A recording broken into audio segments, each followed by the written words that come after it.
জীবনের কোন পরিস্থিতিতে যদি এই দৃশ্যটা আপনার সামনে আসে যে আপনি যাদের থেকে সাপোর্ট পাওয়ার আশা রাখার পরও সাপোর্ট পাচ্ছেন না, আপনরাই দূরে সরে যাচ্ছে, মনে রাখবেন আপনার আল্লাহ আপনার উপর দয়া করা শুরু করেছেন। সুবহানাল্লাহ।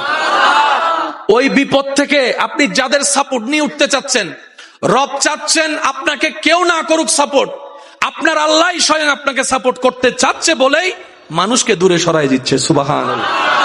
জীবনে যদি কখনো দেখেন কাছের মানুষ দূরে সরে যাচ্ছে, বেঈমানি করছে, 2 নম্বরই করছে, চোখ উল্টাই ফেলছে, আপনি বুঝে নিবেন আল্লাহ তাআলা আপনাকে দুনিয়ার আসল চিত্র দেখাচ্ছে। আপনি যেন বুঝতে পারেন আপনার আপন বলতে আল্লাহ ছাড়া, আপনার আপন বলতে আপনার নবী ছাড়া আসলে আর কেউ নাই, আসলে কেউ নাই, আসলে কেউ নাই। আপনার ভালোবাসার অধিকার পাওয়ার একমাত্র আল্লাহর আছে, স্রষ্টা হিসেবে নবীর আছে। আপনার উম্মত হিসেবে আপনি ভালোবাসবেন আপনার নবীকে, আপনি আল্লাহকে ভালোবাসবেন, আপনার নবীকে ভালোবাসবেন। এই বুঝটা দেওয়ার জন্য আল্লাহ অনেক সময় দুনিয়ার এই বাস্তবতা আমাদের সামনে এনে দেয়।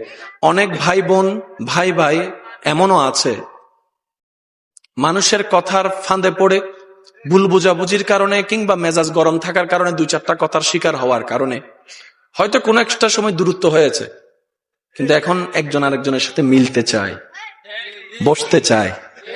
ওনাদের মাথায়ও চলে আসছে বাঁচবো আর কয়দিন, বুড়া তো হয়ে গেছে, কিন্তু ভাইকে এখনো বুকে জড়াতে পারলাম না, অনেক দিন হয়ে গেল। বড় ভাইয়ের মনেও সে তৃষ্ণা থাকে, ছোট ভাইয়ের মনেও সে আকাঙ্ক্ষা থাকে, কিন্তু অনেক দিনের দূরত্বতার কারণে, লজ্জাবোধের কারণে তারা মিলতে পারে না। আমি আমার ভাইদেরকে, যুবক ভাইদেরকে অনুরোধ জানাবো, যদি এরকম কোনো ফ্যামিলি কন্ডিশন হয়, আপনারা যুবকরা মিলে, ভাইরা মিলে, চাচতো ভাই জ্যাঠতো ভাইরা মিলে আপনারা উদ্যোগটা নেন, ভাই ভাইকে যেন জড়াই ধরতে পারে, ভুল বুঝাবুঝি যেন শেষ হয়ে যায়। কথা বলেন ঠিক কিনা? বান্দা বান্দাকে মিলানোর কাজ করবে, আল্লাহ সেটা দেখে গুনাহ মাফ করে দিবে। সুবহানাল্লাহ। আমি শুনি না, আরো জোরে বলেন।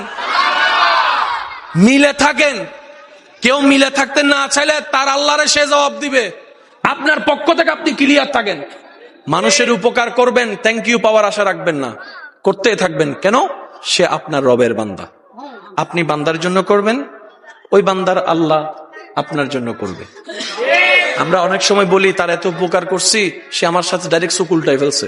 বা এটা দুনিয়ার নিয়ম, আল্লাহ তো এটাই বুঝাতে চায়, এটা দুনিয়া, এটা জান্নাত নয়। আল্লাহর কাছে সবসময় একটা ফরিয়াদ করবেন, আল্লাহ তুমি আমাকে যতদিন ইচ্ছা এই দুনিয়ায় রাখিও, কিন্তু সে থাকাটা যেন তোমার পছন্দের হয়। আল্লাহ যতদিন আমার নিঃশ্বাস চলবে, সেই নিঃশ্বাস